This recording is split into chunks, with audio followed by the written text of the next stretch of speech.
morning, good afternoon, and good evening, everybody. Thank you for tuning into another Supatease video. And in this one, we're going to be talking down my first day experience since that massive wave of class tuning that just came in that I was very impressed with initially from last week. I felt like it was going to be taking the game into a really good direction. And we're going to be talking about which specializations benefited from it, which I didn't really see too much movement, and what is absolutely completely borked as a result of the changes that were implemented that likely was not intended. And if you want to make sure that you're staying up to date with news related to World of Warcraft, educational and entertaining content, then make sure to smash that subscribe button. Your support is always greatly appreciated on my long-term journey of getting to 100,000 subscribers.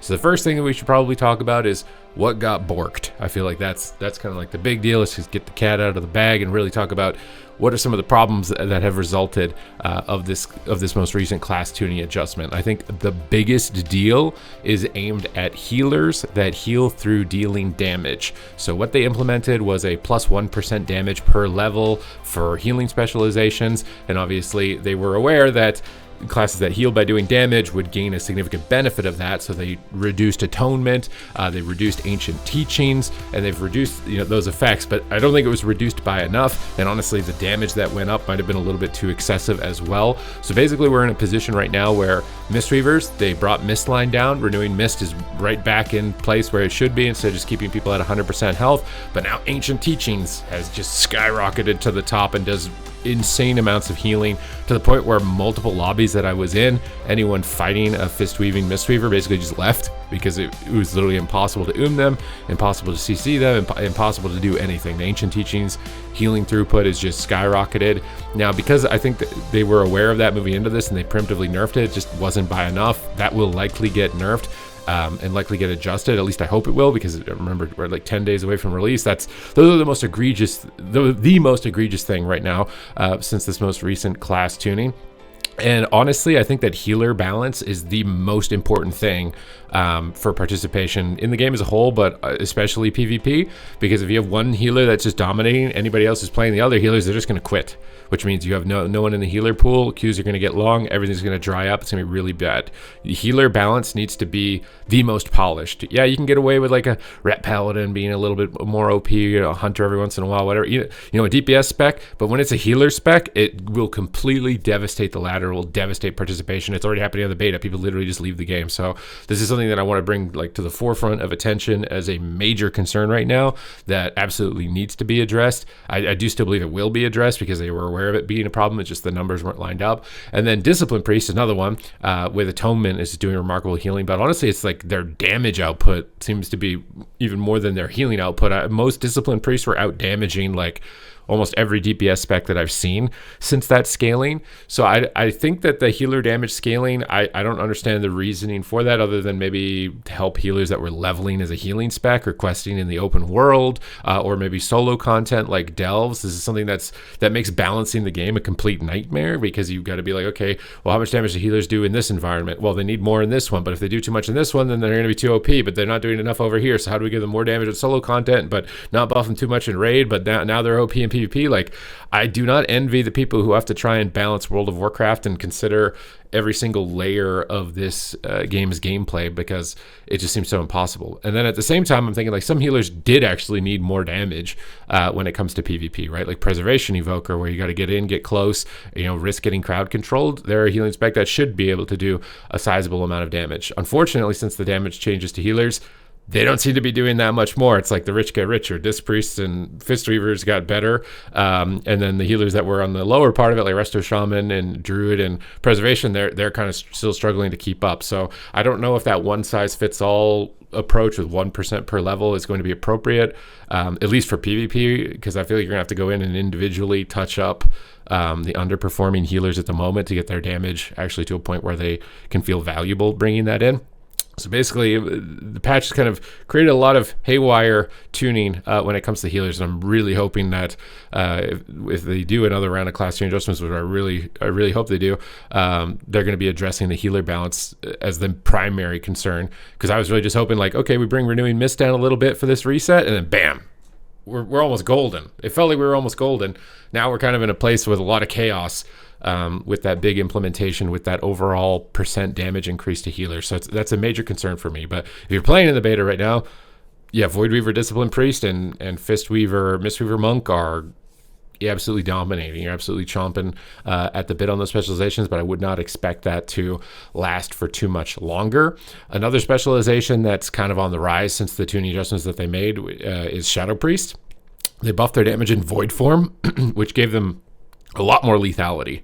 Shadow Priest is going up a lot, I think, since this most recent update. Although you may struggle dealing with Fistweavers, but at the same time, you can fear them. They got to come in melee range. Maybe it's actually okay. But Shadow Priest felt really good, really strong, like really good position after the changes. And I don't know if it's OP enough that they're going to nerf it or not, but it felt really good after that tuning adjustment.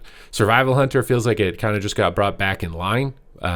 As opposed to being able to just boom stick and get a triple kill in game, basically with how much area of effect damage that it was doing in a lot of situations. So it kind of just feels like it was brought in line. Unholy still felt really solid throughout a lot of my play sessions. Some of the specs that I think are still going to be lagging behind that I played a little bit later in the play session, which is the Feral Druid. It just doesn't, it's just not enough damage. It's still just not enough damage. He's a little bit more. Again, I think that they took the right approach. I think bringing these numbers up little by little is the right approach. Because then if you overshoot it, then it's got to undershoot it, and then it's just better to ease into things up or down depending on where it's at. But Feral Druid was kind of lacking on overall performance. I was usually bottom damage. I mean, this is where the Discipline Priest in this specific scenario is like able to out damage me in most of the lobbies. And considering how complicated it is and nuanced it is with snapshotting bleeds, it's like I feel like if you play perfectly and you're still like half the damage of a Ret Paladin bonking 2 buttons, it just feels really deflating. In my personal view, my personal experience. You still have cool plays like I just did there with Vortex on the port, pulling people in. You got really good utility. I love basically the play style of it since the removal of Blood Talons. It just doesn't feel as rewarding for how challenging it is to actually pull off. So I would hope that if we get another round of class tuning, the Feral Druid is going to get another little bump, another 10, another 5, another 10%. Primarily, I would enjoy if it was aimed at the bleeds. I really feel like that's an archetype that's missing in PvP is dot-based melee specs, and I feel like Feral Druids and Assassination Rogues both fit that bill the best. And then Assassination Rogue is the other one that I think is likely still going to be lagging significantly behind, and it's mostly because of the changes to the DRs. The fact that there's only 2 diminishing returns now means that you can't triple garrote, triple cheap shot, which is probably good. That's probably better for the game. But they also lowered the frequency that you can crowd control people. So before you had to wait 18 seconds before applying another full CC, now you only wait 16. And that's way better for Subtlety Rogue. That Subtlety Rogue benefits the most because it only has stuns. So it gets to do a double stun, try and 100 OU, and then 16 seconds later it can do it again, instead of waiting 18 seconds to do it again.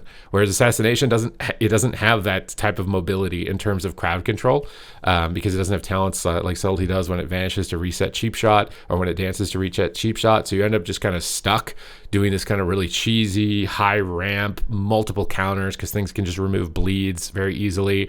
It's just, I just don't see it working out. I get what they were doing with the vision. They wanted this like pooling energy and spamming in Venom. I don't think it's been hit 100%, that vision. And I also think that the vision for that playstyle is still likely going to significantly underperform pretty much every other specialization.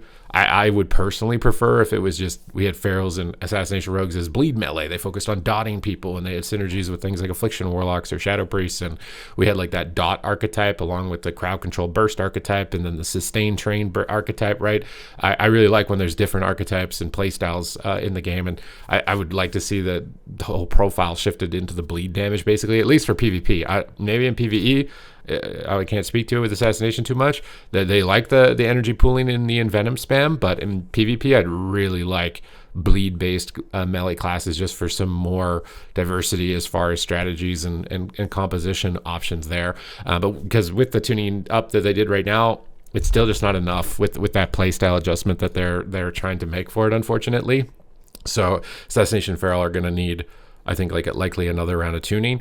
And then with the Arms Warrior changes, I did like a little 1v1 test towards the end of my play session against Veneruki on his healer to just try and like look at the overall damage. And and see like what exactly what's going on with Arms Warrior. And what I found was that Slam still just hits the hardest of any ability. So they buffed everything by 15% and then nerfed Slam by 60, but it's still like, it's still 45%, and Slam still hits like 70k crits with cooldowns. I think I got a 100,000 crit at one point with a Slam, which is still really strong. Oddly enough though, I don't mind this rotation. Basically the rotation is to Thunderclap to get slow and bleed up, Mortal Strike to get the healing reduction on the target. You overpower when you don't have rage, and if you do have rage, you spam Slam. So I actually don't mind this rotation. It's just still a little bit lacking on overall damage. I think getting kited and getting spam snared and dying in 3v3 is going to be still a major holdback for it. Like, it's going to be a pretty big underperformer when it comes to those competitive brackets if it stays as it is. But the fact that they already nerfed Slam as heavily as they did makes me think they don't want this to be the playstyle. So they will likely nerf it again. Again, small adjustments, weekly tuning, kind of squeak your way in there, I think is the right way to go about it. We saw what happens when you make like a radical change with like the healer damage going up like 90% or whatever it was, 1% per level, and some of it was different on different, like it just like the whole game just broke, making like a massive swing like that all at once. So I would personally like to see just continued little tuning adjustments towards trying to bring the underperformers back into line, bring some of the overperformers down, because I really felt, at least in PvP, I don't know again about the plus or rating, but in PvP I actually felt like we were getting pretty close to getting everybody where they needed to be, and now it feels a little bit chaotic. So hopefully they're going to come in with some more class changes. This is again my just initial reaction. I'm also still fully aware that there's probably builds, talents, options, stat combinations that people have not even fully expanded on or explored that could just flip any sort of understanding of the game at the moment. But this was just my first response to the patch. So overall, I think it was the right direction. Some stuff is borked though, so hopefully the borked stuff is going to be looked at as soon as possible. Other than that, thank you guys very much for watching the video. Hope you guys enjoyed this breakdown, this update, and I will see you guys in the next one.